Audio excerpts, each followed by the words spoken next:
Welcome to the extraordinary universe where the rules of physics challenge our everyday understanding. Before we embark on our journey to break the cosmic speed limit, let's set the stage. Imagine a vast expanse of space glittering with countless stars, each a beacon of light from distant corners of the cosmos. Here, in this infinite playground, light zips through the vacuum at an astonishing 299,792 kilometers per second.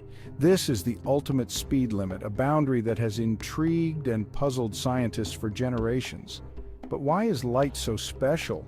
And why can't anything else reach its incredible speed? To grasp these concepts, we need to dive deeper into the nature of light itself. Let's explore some fascinating animations that will illuminate this phenomenon and prepare us for the mind-bending journey ahead. Ready? Let's take a closer look at the speed of light and the wonders it holds. A cosmic speed limit. Can we break it? Imagine cruising down the highway of the cosmos, stars blurring past you like streetlights. Your speedometer doesn't just hit 60 miles per hour, it explodes past the limits, reaching the ultimate speed, the speed of light. What a thrill, right? Except there's a catch, a big one. The laws of physics, as we understand them, say it's impossible, but what if it wasn't? This isn't just a thought experiment for science fiction writers, it's a question that has fascinated physicists for over a century, ever since Albert Einstein revolutionized our understanding of space-time and the very fabric of reality. Let's dive into the mind-boggling world of relativity and explore what would happen if we could actually drive a car at the speed of light. Einstein's universe, where energy meets mass. To understand why reaching the speed of light is such a big deal, we need to grasp the basics of Einstein's theory of relativity. In simple terms, it tells us that space and time are not absolute, but are intertwined in a four-dimensional fabric called space-time. And the faster you move through space, the stranger things get with time. One of the most famous equations in history comes from Einstein's work. E equals mc squared. It's deceptively simple, yet profoundly powerful. This equation tells us that energy and mass are essentially two sides of the same coin, connected by the speed of light squared. This means that even a tiny amount of mass contains an enormous amount of energy. This relationship between energy and mass has mind-blowing implications for objects traveling at incredibly high speeds. As an object speeds up, its kinetic energy, the energy of motion, increases. According to E equals mc squared, this increase in energy also means an increase in mass. This is where things start to get really interesting and problematic for our hypothetical light speed car. The ultimate roadblock: why mass can't reach light speed. As our car approaches the speed of light, its mass doesn't just increase a little, it increases exponentially. This means it requires more and more energy to accelerate even a tiny bit more. At the speed of light, the car's mass would become infinite, and therefore, it would require an infinite amount of energy to reach that speed. To put this into perspective, imagine trying to push a shopping cart that gets heavier with every push. At first, it's easy, but as you push faster and faster, the cart seems to gain weight, making it harder and harder to push. Eventually, it would feel like you're trying to push an entire mountain. This is essentially the problem with reaching the speed of light. The faster an object with mass goes, the heavier it gets, and the more energy it needs to go even faster. It becomes an endless loop, making it physically impossible for anything with mass to ever actually reach the speed of light. Time warps, driving at the speed of light, but let's say, just for fun, that we somehow magically bypassed this mass-energy conundrum. What would happen to us inside our light-speed car? Well, things would get really weird with time. One of the most mind-bending consequences of special relativity is time dilation. Time dilation means that time is not experienced the same for everyone. It's relative to your frame of reference, or how fast you're moving relative to something else. The faster you move, the slower time passes for you compared to someone standing still. Imagine you have a twin sibling who stays on Earth while you zoom off in your light-speed car. As you approach the speed of light, time would slow down dramatically for you relative to your twin. You might experience a short joyride, but years, decades, or even centuries could pass on Earth in that same amount of time. You'd return from your trip to find your twin old and gray while you'd barely aged a day. Shrinking space, the curious case of length contraction. Time dilation isn't the only strange phenomenon you'd encounter. Get ready for length contraction.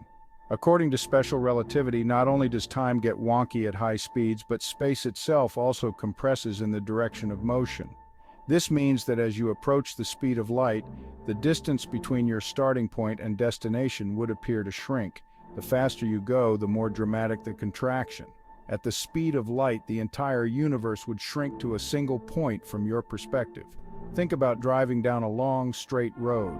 At normal speeds, the road seems to stretch out before you. But imagine if the road itself compressed in front of you as you accelerated. The faster you go, the shorter the road would appear until it seems like you're traveling no distance at all. That's length contraction in a nutshell.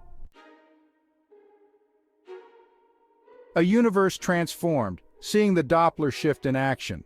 Hold on tight because things are about to get even weirder. As we approach the speed of light, our perception of the universe would be dramatically altered by the Doppler effect.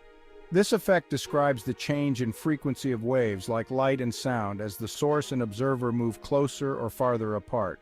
You've probably experienced the Doppler effect with sound waves. When an ambulance approaches, its siren has a higher pitch frequency as the sound waves are compressed. As it moves away, the siren's pitch lowers as the sound waves stretch out. Light waves behave similarly. As we approach the speed of light, the light from stars in front of us would be blue shifted, meaning its wavelength would shorten and shift towards the blue end of the spectrum. Meanwhile, the light from stars behind us would be red shifted, with its wavelength lengthening and shifting towards the red end of the spectrum. This means the entire universe would appear distorted, with stars bunching up in front of us and spreading out behind us. The colors of the cosmos would be skewed, creating a truly bizarre and psychedelic visual experience. The energy dilemma, fueling your light speed journey. Let's take a break from the mind-bending physics for a moment and consider a more practical concern fuel. Remember how we said that reaching the speed of light requires an infinite amount of energy? Well, that means we'd need an infinite amount of fuel to power our journey. Even if we could somehow harness the energy of an entire star, it wouldn't be enough to propel a car to the speed of light. We'd need a source of energy far beyond anything we can currently comprehend or access. Some theoretical physicists have proposed the idea of using exotic forms of matter with negative mass or energy density, such as exotic matter or negative energy, to circumvent this energy barrier. However, these concepts remain purely hypothetical, and there's no evidence that such exotic matter actually exists. The black hole paradox, the ultimate speed bump. Here's another mind-boggling thought. What if, instead of just requiring infinite energy, trying to reach the speed of light actually caused our car to collapse into a black hole? It sounds crazy, but it's a possibility according to our current understanding of physics. Black holes are regions of space-time where gravity is so strong that nothing, not even light, can escape. They form when massive stars collapse at the end of their lives, compressing their mass into an incredibly small space. As our hypothetical car approaches the speed of light and its mass increases infinitely, its gravitational pull would also increase dramatically. At some point, the car's own gravity could become so strong that it would collapse in on itself, creating a singularity, the heart of a black hole. So instead of reaching our destination, we'd create a cosmic vortex that would swallow us whole. The cosmic speed limit, a fundamental truth. As you can see, the idea of driving a car at the speed of light presents some pretty significant challenges. While it makes for fun thought experiments, the reality is that the speed of light is not just a suggestion, it's the law. It's a fundamental limit woven into the very fabric of our universe. Einstein's theory of relativity, despite its mind-bending implications, has been repeatedly confirmed by experiments and observations. It's one of the most successful and well-tested theories in all of science. So while we may never be able to cruise through the cosmos at the speed of light, that doesn't mean we should stop exploring the universe and its mysteries. In fact, the very limitations imposed by the speed of light have driven us to develop incredible technologies and deepen our understanding of the cosmos. Unraveling the cosmos. The quest for knowledge continues. While the speed of light may be an unbreakable barrier for now, it's also an invitation to explore the universe in new and creative ways. Perhaps one day we'll develop technologies that allow us to circumvent the limitations of special relativity. Or maybe we'll discover entirely new physics that changes our understanding of the cosmos. Until then, we can continue to marvel at the elegance and strangeness of Einstein's universe, where time and space are fluid, energy and mass are intertwined, and the speed of light remains the ultimate cosmic speed limit. So keep asking questions, keep exploring, and never stop wondering about the vast and mysterious universe we call home.